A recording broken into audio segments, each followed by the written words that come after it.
नमस्ते बच्चों। देखो, आज अपन यहाँ पर इस लेक्चर में बात करने वाले हैं डाइन्स की। इससे पहले मैंने एल्किन और साइक्लो एल्किन की बात कर ली थी। यूनिट नंबर 4 जो अपनी थी उसके अंदर 2 चैप्टर और, एक तो है डाइइन और एक एल्काइंस। अब तक वीडियो नहीं आ रहे थे, लेट हो रहे थे, पर ये वीडियो 2, 3, 4, 5, 6 वीडियो में ये अपना चैप्टर क्लियर हो जाएगा। तो शायद 6-7 वीडियो ने पहले डाल दी और 5-6 वीडियो आ जाएंगे, तो 10-12 वीडियो के अंदर अपनी ये जो यूनिट है ये कवर हो जाएगी। और इम्पोर्टेंट यूनिट है, ऐसा नहीं कि काम नहीं आने वाली, बहुत आगे काम आने वाली यूनिट से, ये सेकेंड ईयर हो या थर्ड ईयर हो, क्योंकि ये अपना बेसिक है। फर्स्ट ईयर के अंदर ऑर्गेनिक केमिस्ट्री के अंदर अपन ने यूनिट नंबर 1 पढ़ी, तो वहाँ पर रिएक्शंस के बारे में जाना कि कितनी प्रकार की रिएक्शंस होती है। अब यहाँ पर इसका एप्लीकेशन पार्ट्स अपन देखेंगे यहाँ पर डाइन्स का, कि डाइन्स क्या होते हैं, क्या नहीं होते और कैसे रिएक्शंस करते हैं। ठीक है, तो सबसे पहले अपन बात करते हैं डाइन्स की। ठीक है, सबसे पहले मैं बात करूंगा डाइइन। डाइइन होते क्या है, तो ये बोला जाता है कि खुली श्रृंखला वाले वे असंतृप्त हाइड्रोकार्बन जिनमें 2 डबल बॉन्ड प्रेजेंट होते हैं, जिनमें 2 द्विबंध उपस्थित होते हैं, उनको अपन डाइइन के नाम से जानते हैं।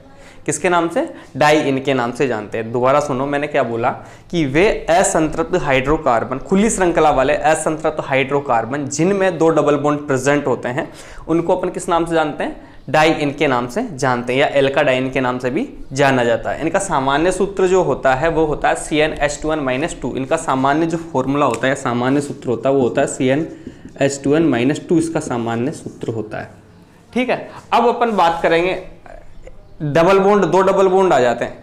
2 डबल बॉन्ड जिस हाइड्रोकार्बन में आ जाए खुली श्रृंखला वाले यौगिकों में, उनको अपन किसके नाम से जानते हैं? डाइन्स या एल्काडाइन्स के नाम से जानते हैं। अब इसमें देखो, अगली चीज अपन पढ़ेंगे वर्गीकरण तथा नामकरण, क्लासिफिकेशन एंड नोमेनक्लेचर।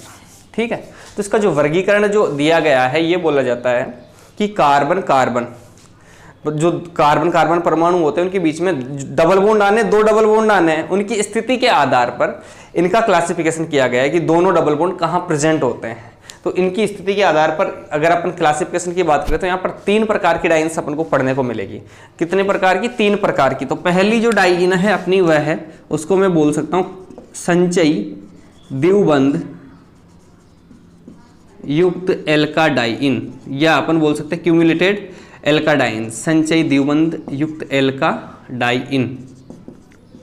एक बार तीनों का क्लासिफिकेशन बता देता हूँ मैं। संचयी, एक को अपन बोल रहे हैं कॉन्जुगेटेड या संयुग्मित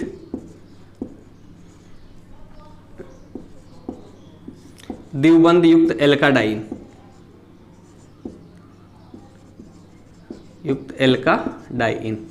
और एक जो होता है अपना वो होता है विलगित आइसोलेटेड, विलगित द्विबंध युक्त एल्काडाइन्स। तो 3 प्रकार के हो गए एल्काडाइन। डाइइन तो मतलब डबल बॉन्ड तो सब में आएंगे।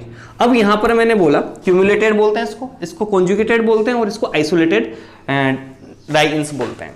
अब अपन को समझना क्या है कि क्यूमुलेटेड कौन सी होती है, आइसोलेटेड कौन सी होती है और कॉन्जुगेटेड कौन सी होती है। तो यहां पर देखो, सबसे पहले ध्यान दो, संचयी द्विबंध युक्त एल्काडाइन्स कौन सी होती है, तो ये बोला जाता है कि वे डाइइन्स जिनके अंदर एक ही कार्बन के अगल बगल में 2 डबल बॉन्ड प्रेजेंट हो, उनको अपन संचयी द्विबंध युक्त एल्काडाइन्स के नाम से जानते हैं। किसके नाम से? संचयी द्विबंध युक्त एल्काडाइन्स के नाम से जानते हैं। जैसे ही मैंने कहने का मतलब है, ये कार्बन, इस कार्बन के दोनों तरफ डबल बॉन्ड प्रेजेंट हो, तो इस प्रकार की जो डाइइन्स है इनको अपन किस नाम से जानते हैं? संचयी द्विबंध युक्त एल्काडाइन्स के नाम से। इनमें सबसे पहला जो एग्जाम्पल है, जो सरलतम अपन बोल सकते हैं, सरलतम संचयी द्विबंध युक्त एल्काडाइन्स है, वो होती है एलिन। क्या होती है बेटा? एलिन।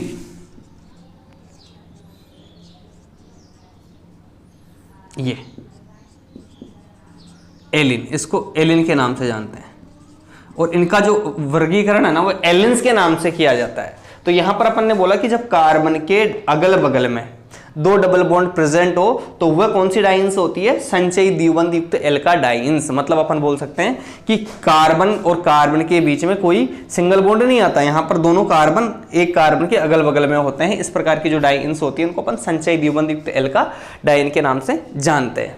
अब अगला है अपना कॉन्जुगेटेड एल्काडाइन्स या संयुग्मित द्विबंध युक्त एल्काडाइन्स। तो आप लोग सब जानते हो कि वे एल्काडाइंस जिनके अंदर दो डबल बॉन्ड प्रेजेंट हो और दोनों के अंदर कॉन्जुगेशन पाया जा रहा हो। क्या पाया जा रहा हो? कॉन्जुगेशन, संयुग्मन पाया जाता हो। अपन बोल सकते हैं कि जो दो डबल बॉन्ड होते हैं उन दोनों डबल बॉन्डों के बीच में एक अगर सिंगल बॉन्ड आ जाए ना, double bond single bond double bond, तो इस प्रकार की जो डाई इन है उनको अपन कॉन्जुगेटेड या संयुग्मित द्विबंध युक्त एल्काडाइंस के नाम से जानते हैं। देखो यहां पर कि जब दो डबल बॉन्ड सिंगल बॉन्ड, तो यहां पर अपन बोल सकते हैं दो डबल बॉन्डों के बीच में जब एक सिंगल बॉन्ड आ जाता है तो वह जो डाई इन होती है उसको अपन क्या बोलते हैं? संयुग्मित द्विबंध युक्त एल्काडाइन या कॉन्जुगेटेड एल्काडाइंस के नाम से जानते हैं। और इसमें सबसे जो सरलतम एग्जाम्पल है वह है अपना 1,3-ब्यूटाडाइन। आप लोगों को अच्छे से पता होगा 1,3-ब्यूटाडाइन का, ये 1,3-ब्यूटाडाइन इसका एग्जाम्पल, और इसको अपन ऐसे भी लिख देते हैं 1,3-ब्यूटाडाइंस को, या अपन लिख सकते हैं देखो आइसोप्रीन। यहाँ पर अगर एक मेथिल ग्रुप लगा दें अपन तो ये भी किसका एग्जाम्पल है भाई? 1,3-ब्यूटाडाइन में से अपन ने CH3 हटा दिया तो इसको आइसोप्रीन के नाम से जानते हैं। किसके नाम से? आइसोप्रीन के नाम से। ये काम आने वाला भाई अपने आइसोप्रीन के नाम से, या अपन बोल सकते हैं इसमें 2-मेथिल-1,3-ब्यूटाडाइंस के नाम से भी इसको लिख सकते हैं, 2-मेथिल-1,3-ब्यूटाडाइंस के नाम से भी। तो ये अपना आइसोप्रीन हो गया। इसमें भी double bond single bond double bond present है, तो ये अपनी हो गई कॉन्जुगेटेड एल्काडाइंस। तो ऐसी डाइन जिनके अंदर double bond single bond double bond present हो वो कौन सी डाइंस होती है? कॉन्जुगेटेड द्विबंध युक्त एल्काडाइंस। अब बात करते हैं विलगित या आइसोलेटेड। आइसोलेटेड कौन सी होती है? कि वे डाइंस, वे एल्काडाइंस जिनके अंदर दो डबल बॉन्ड जो होते हैं उनमें एक से ज्यादा सिंगल बॉन्ड प्रेजेंट होते हैं, एक से ज्यादा सिंगल बॉन्ड प्रेजेंट होते हैं, उनको आइसोलेटेड डबल बॉन्ड युक्त एल्काडाइंस के नाम से जाना जाता है। मतलब क्या है यहाँ पे कि दो डबल बॉन्ड होते हैं उनके बीच में एक से ज्यादा सिंगल बॉन्ड जब प्रेजेंट होता है तो इस प्रकार की जो डाइंस होती है उनको अपन किस नाम से जानते हैं बेटा? अपन उनको विलगित द्विबंध युक्त एल्काडाइंस के नाम से जानते हैं। तो ऐसे डाइंस जिनके अंदर दो डबल बॉन्ड होते हैं उनके बीच में एक से ज्यादा सिंगल बॉन्ड प्रेजेंट होते हैं, एक से ज्यादा मतलब जैसे 1, 2, 3 कितने भी हो सकते हैं, तो उनको अपन बोलते हैं विलगित द्विबंध युक्त एल्काडाइंस। और ये सामान्य जो एल्किन्स होती है ना वैसी एल्किन्स होती है ये। तो आप लोगों ने देखा है यहाँ पर कि इसका क्लासिफिकेशन मैंने बताया आप लोगों को कि 3 प्रकार की डाइंस होती है डबल बॉन्ड की स्थिति के आधार पर। अगर डबल बॉन्ड 3 प्रकार की होती, कौन कौन सी? क्यूमुलेटेड, कॉन्जुगेटेड और आइसोलेटेड। संचय द्विबंध युक्त एल्काडाइंस, यहाँ पर संयुग्मित द्विबंध युक्त एल्काडाइंस, और ये हो गई विलगित द्विबंध युक्त एल्काडाइंस। अपन बोलेंगे संचय वाली कौन सी होगी? जब दोनों डबल बॉन्ड एक कार्बन के अगल बगल में प्रेजेंट हो, मतलब एक भी सिंगल बॉन्ड नहीं इनके बीच में, दोनों डबल बॉन्ड जस्ट कार्बन के अगल बगल में हो, इनको एलेन्स के नाम से जानते हैं। यहाँ पर ये कॉन्जुगेटेड एल्काडाइंस के कौन सी होगी कॉन्जुगेटेड वाली? कि वे एल्काडाइंस जिनके अंदर दो डबल बॉन्ड प्रेजेंट हो और साथ में उनके बीच में एक सिंगल बॉन्ड प्रेजेंट हो। अपन बोल सकते हैं डबल बॉन्ड अल्टरनेट क्रम में अगर प्रेजेंट होता है तो ये जो डाइंस होती है इनको अपन किस नाम से जानते हैं? इनको अपन संयुग्मित द्विबंध युक्त एल्काडाइंस के नाम से जानते हैं। इनमें सबसे अच्छा एग्जांपल कौन सा? 1,3-ब्यूटाडाइन का एग्जांपल अपन लेके चलते हैं। इसमें विलगित द्विबंध युक्त एल्काडाइंस की अगर अपन बात करें, विलगित द्विबंध युक्त एल्काडाइंस की अगर अपन बात करें तो यहाँ पर अपन बोलेंगे कि वे डाइंस जिनके अंदर दो डबल बॉन्ड प्रेजेंट होते हैं परंतु उनके बीच में एक से ज्यादा सिंगल बॉन्ड प्रेजेंट होते हैं, उनको अपन क्या बोलेंगे? विलगित द्विबंध युक्त एल्काडाइंस। अगर आप लोग तीनों को एक साथ देखोगे तो इनको आराम से देख सकते हो, एक कार्बन के अगल बगल में यहाँ पर एक सिंगल बॉन्ड है, यहाँ पर एक से ज्यादा सिंगल बॉन्ड्स आ गया। तो इसको अगर नामकरण की बात करें तो इसका क्या नाम हो जाएगा? 3, 4, 5, 1 और 4 पे है तो इसको बोल सकते हैं अपन 1,4-पेंटाडाइन, 1,4-पेंटाडाइन। तो ये नॉर्मली अपनी जो एल्किन्स होती है वैसी डाइंस होती है ये। तो आप लोगों के समझ में आ गया होगा कि डाइंस का क्लासिफिकेशन क्या होता है और ये कितने प्रकार की होती है। जब अपन मेथड ऑफ प्रिपरेशन की बात करेंगे यहाँ पे बनाने की विधियाँ, तो इनको अलग अलग तरीके से बनाएंगे कि एक बार संचयी बनाएंगे, एक बार अपनी कॉन्जुगेटेड बनाएंगे और एक बार विलगित बनाएंगे। तो इसमें सबसे पहले एग्जांपल कौन सा आता? एलिन्स, और इसके बाद में इसमें आता 1,3-ब्यूटाडाइंस। ठीक है। अब बेटा इसके बाद में अपन बात करने वाले हैं स्ट्रक्चर ऑफ एलिन्स की, एलिन की संरचना की। एलिन की स्ट्रक्चर होती है वो कैसी होती है? ठीक है, तो देखो आप लोग, अब देखो स्ट्रक्चर ऑफ एलिन्स की बात कर रहे हैं अपन, एलिन की संरचना की अपन बात करते हैं। अगर मैं बात करूं यहाँ पर एलिन की, तो मैंने यहाँ एलिन का फॉर्मूला लिखा, आप लोग देख रहे होंगे। ये जो एलिन है इसमें जो कार्बन है, दोनों कार्बन है, ये अगल बगल वाले कार्बन होते हैं sp2 हाइब्रिडाइज्ड, sp2 संकरित, और बीच वाला जो कार्बन होता है वो sp संकरित होता है।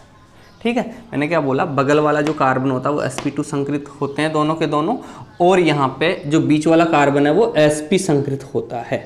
अब आप लोग देखो, ये जब sp2 संकरित है, ये sp संकरित है और ये sp2 संकरित है, तो अपन बात करते हैं इनके संकरित कक्षकों की कि कौन से कार्बन के पास कितने कक्षक प्रेजेंट होते हैं, कितने पाई बॉन्ड है, ये आप लोगों को दिख रहे होंगे।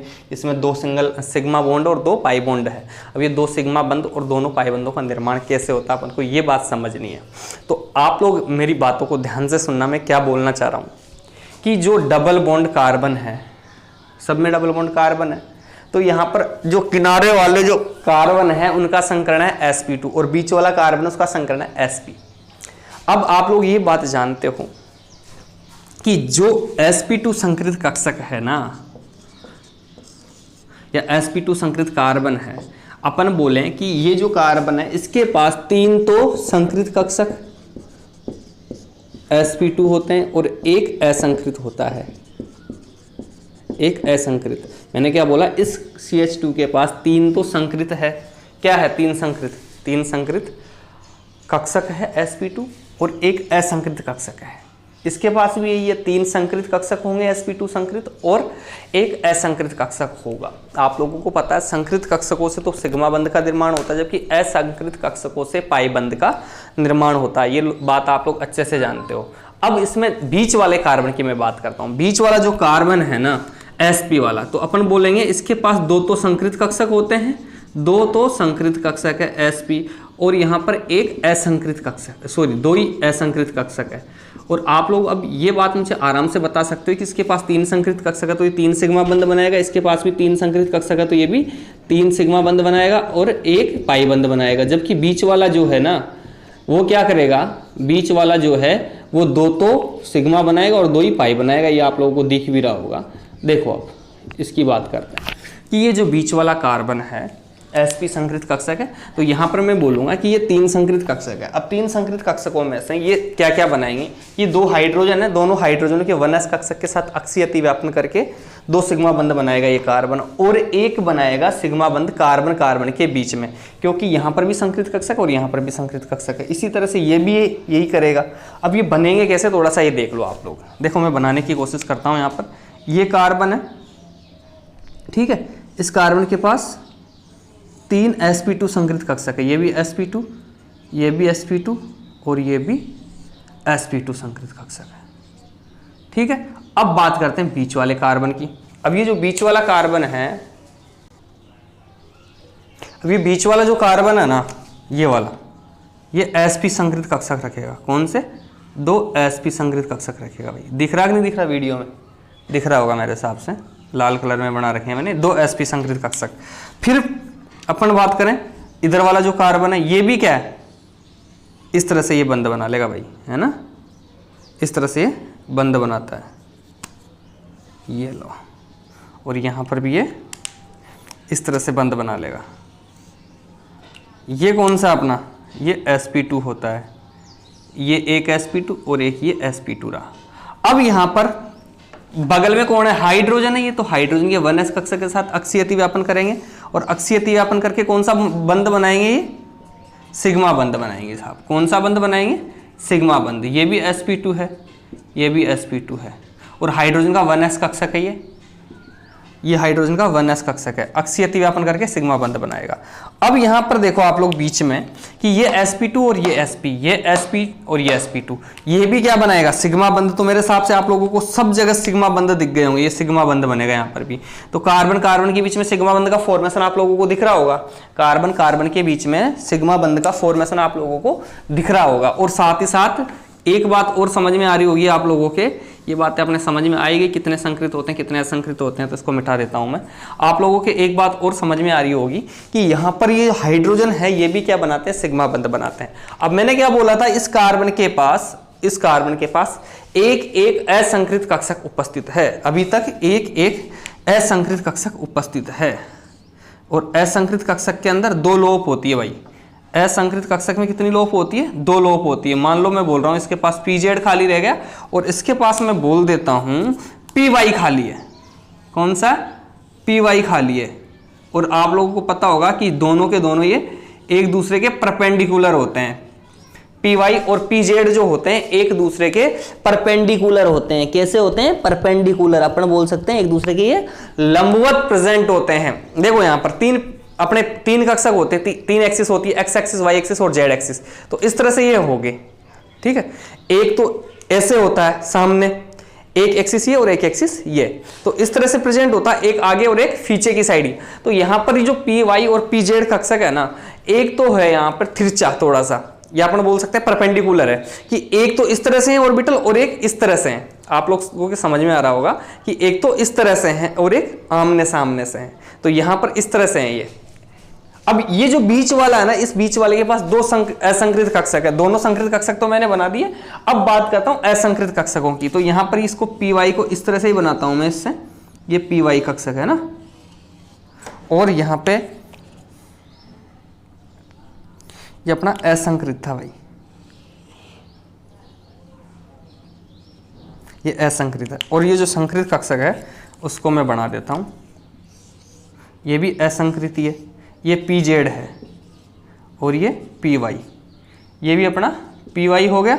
अब देखो यहां पे, अब यहां पर पाई बंधों का निर्माण होगा। असंकृत कक्षक किसका निर्माण करते हैं? पाई बंधों का निर्माण करते हैं। अब आप लोगों को एक बात समझ में आ रही होगी कि यहां पर ये जो दो पाई बंध होते हैं ना, ये दोनों पाई बंध एक दूसरे के परपेंडिकुलर होते हैं, लंबवत होते हैं। लंबवत का मतलब क्या है कि मान लो कि मैं बोल रहा हूं कि इसमें एक लोब तो ऐसे हैं, एक कक्षक ऐसे है, तो जैसे मैंने बोला कि यहां पर ये जो पी जेड कक्षक है ना, वो ऐसे हैं। जब पी जेड कक्षक ऐसे होंगे तो बंध भी कैसे बनेगा? ऐसे, पाई बंध, ऊपर एक लोब ऊपर और एक लोब नीचे, तो ये बन गया, मतलब इस तरह से बन गया पाई बंध, एक पाई बंध तो इनके बीच में।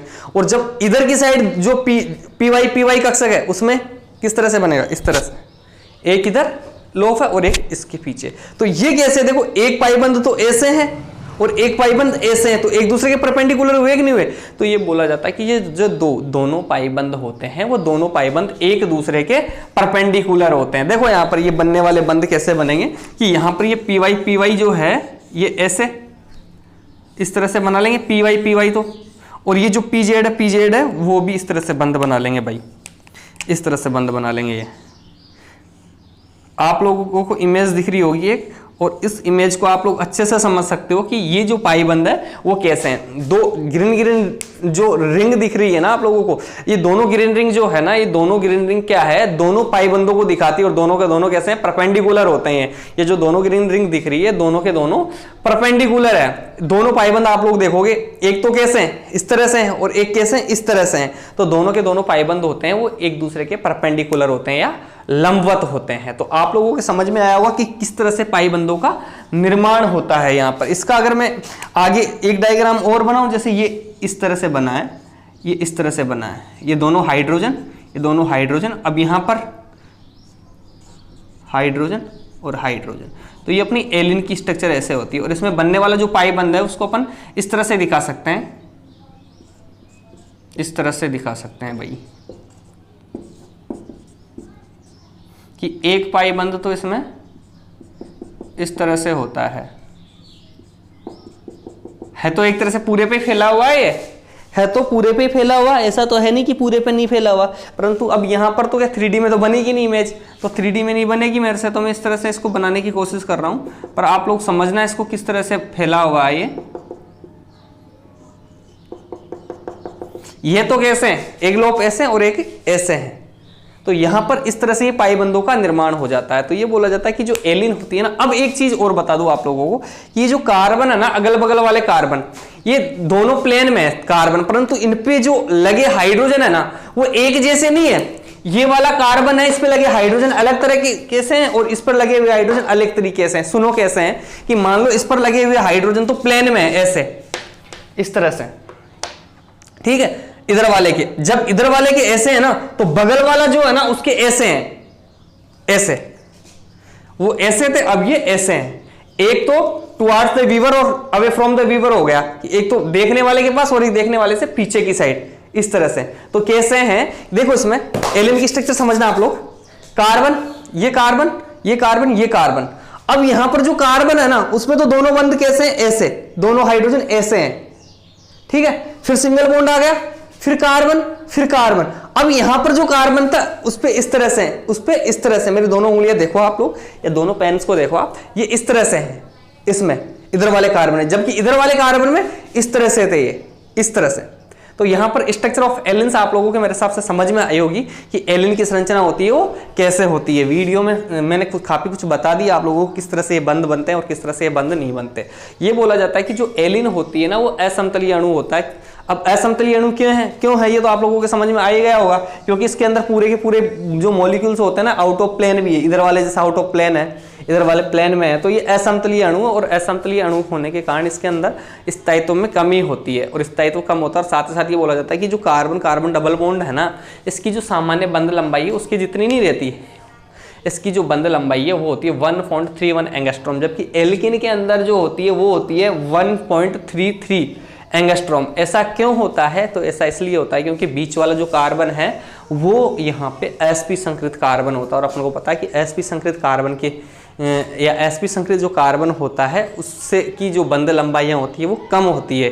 किसके के रेस्पेक्ट में देखें, एल्किन के रेस्पेक्ट में देखते हैं तो वहाँ पर उसकी जो बंध लंबाई का मान है वो थोड़ा सा कम हो जाता है। तो ये मेरे हिसाब से आप लोगों को एलिन की स्ट्रक्चर समझ में आ गई होगी कि एलिन की संरचना कैसे कैसे होती है। और इसके जो नोट्स है वीडियो डिस्क्रिप्शन में बॉक्स में देख लेना, आप लोगों को नोट्स मिल जाएंगे।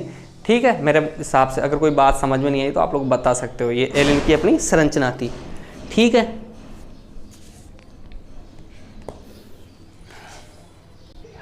देखो एलिन की संरचना के बाद में अपने इसमें अगला टॉपिक है स्ट्रक्चर ऑफ 1,3-ब्यूटाडाइन। 1,3-ब्यूटाडाइन की संरचना।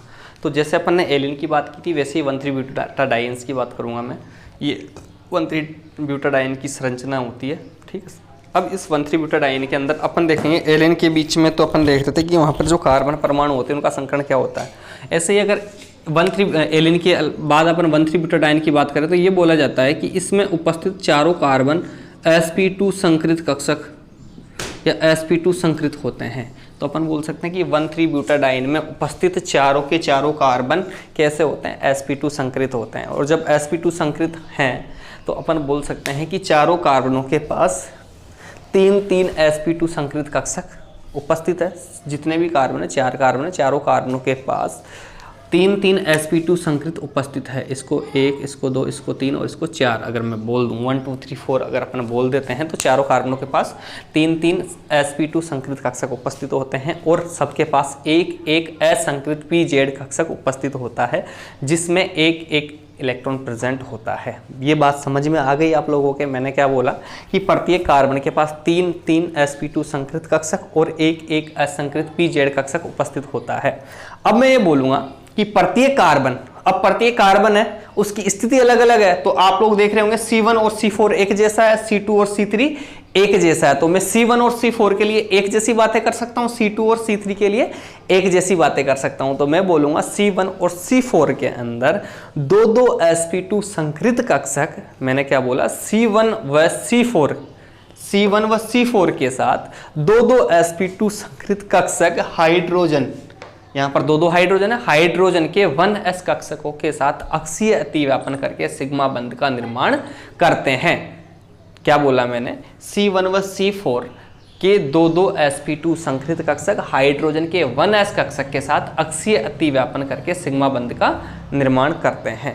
जबकि C2 तथा C3 में एक संकृत कक्षक हाइड्रोजन के 1s कक्षक के साथ अक्षीय अतिव्यापन करके सिग्मा बंध का निर्माण करते हैं।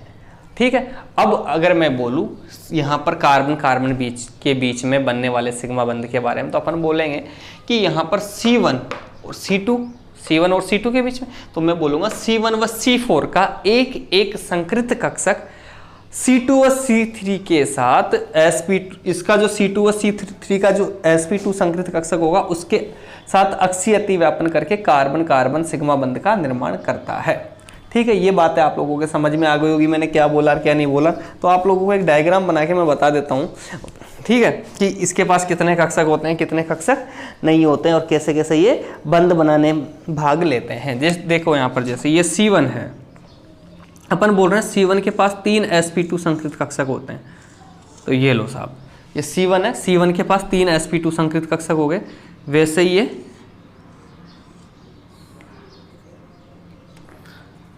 यहाँ पे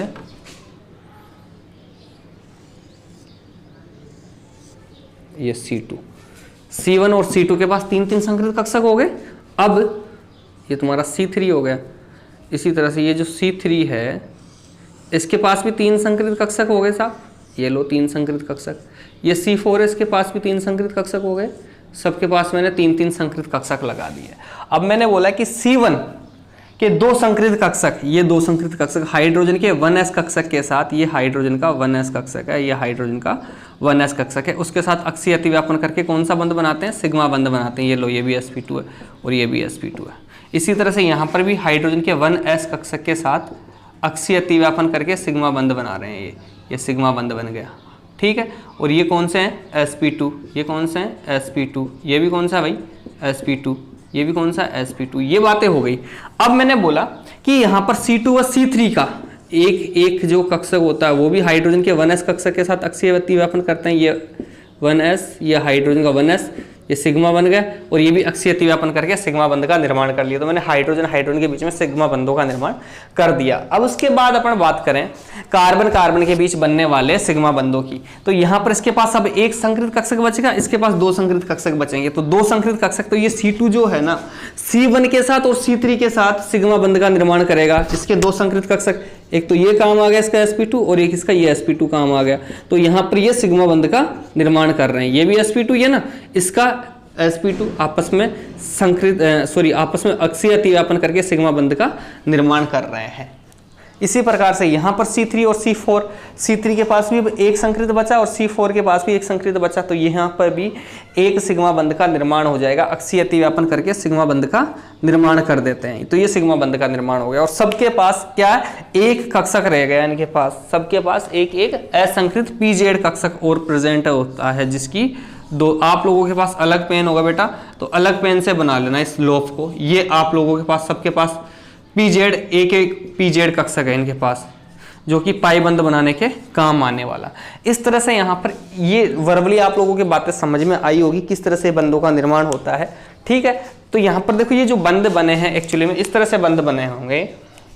इनको मैं नीचे ही दिखा देता हूँ, दिख रहे होंगे। देखो आप, ये कार्बन, ये हाइड्रोजन और ये हाइड्रोजन, ठीक है। ये आप लोगों को दिख रहे हैं ना, ठीक है। अब यहाँ पर मैं इनको दिखा देता हूँ, लो जा। अब ये जो बना रहा हूँ ना मैं, ये कौन से हैं? ये कौन से हैं? ये जो है ये अपने pz कक्षक है। कौन से? pz कक्षक, जो कि इस तरह से बंध बनाते हैं। इस तरह से आप लोगों को पता है कि इन दोनों के बीच में यहाँ पर पार्शियल साइड वाइज ओवरलैपिंग करके C1 और C2 के जो असंकृत pz कक्षक थे वो साइड वाइज नहीं, साइड वाइज ओवरलैपिंग करके यहाँ पर कोलेटरल ओवरलैपिंग बोल देते हैं इसको, पार्श्वव्यापी अतिव्यापन बोल देते हैं। पार्श्वव्यापी अतिव्यापन करके कौन सा बंध बनाते हैं? पाई बंध का निर्माण कर देते हैं। इसी तरह से C3 और C4 में जो उपस्थित होते हैं वो भी पाई बंध का निर्माण कर देते हैं। यहाँ पर भी हाइड्रोजन लगा देते हैं अपन, ये लो, साइड वाइज ओवरलैपिंग करके पाई बंध का निर्माण कर देते हैं। अब ये बोला जाता है C2 व C3 के बीच में भी आंशिक अतिव्यापन होता है।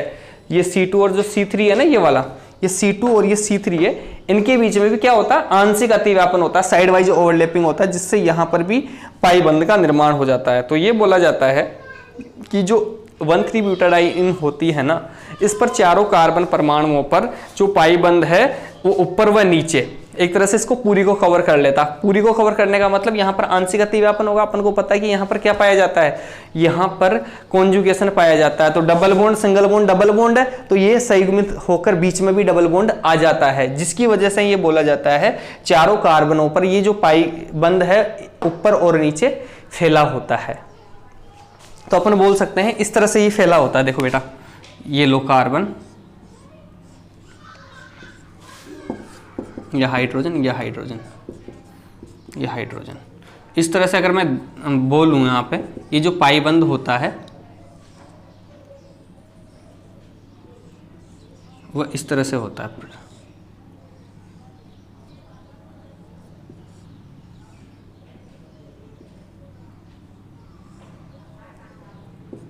इस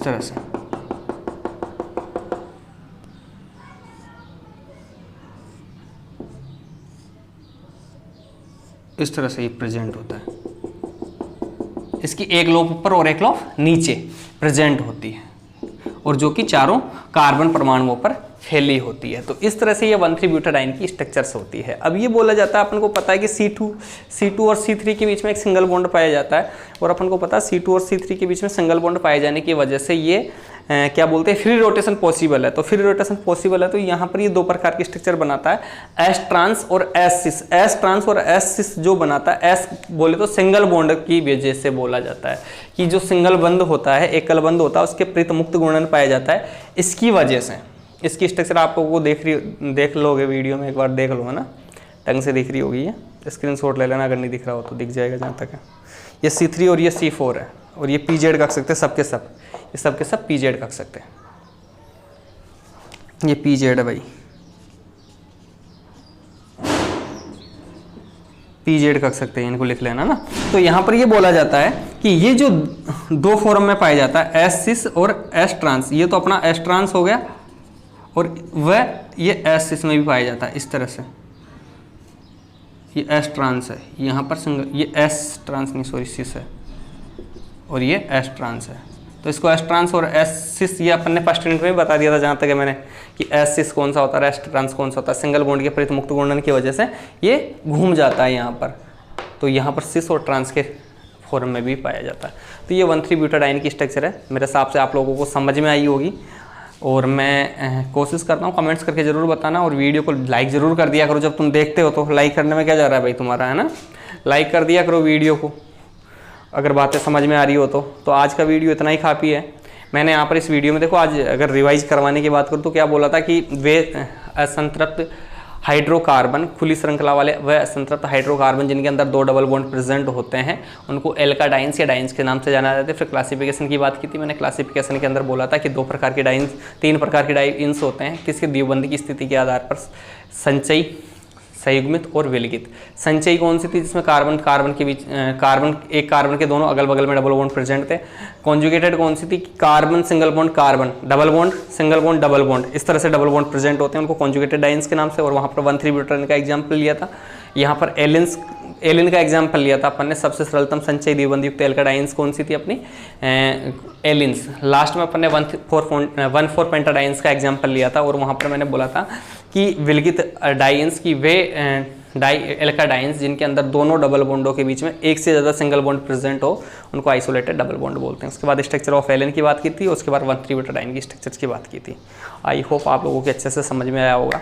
ठीक है, तो कमेंट्स, अगर कोई बात समझ में नहीं है तो कमेंट्स करके बताओ और वीडियो को लाइक ज़रूर करना और सब्सक्राइब कर देना भाई, जितने भी मोबाइल है तुम्हारे पास घर पे। अगर देखते हो तो, नहीं देखते हो तो कोई दिक्कत नहीं, मेरा काम है पूरा वीडियो बनाना, पूरी यूनिट डालूंगा मैं, तो कोई देखो चाहे मत देखो। ठीक है, आगे बच्चों के काम आएगा।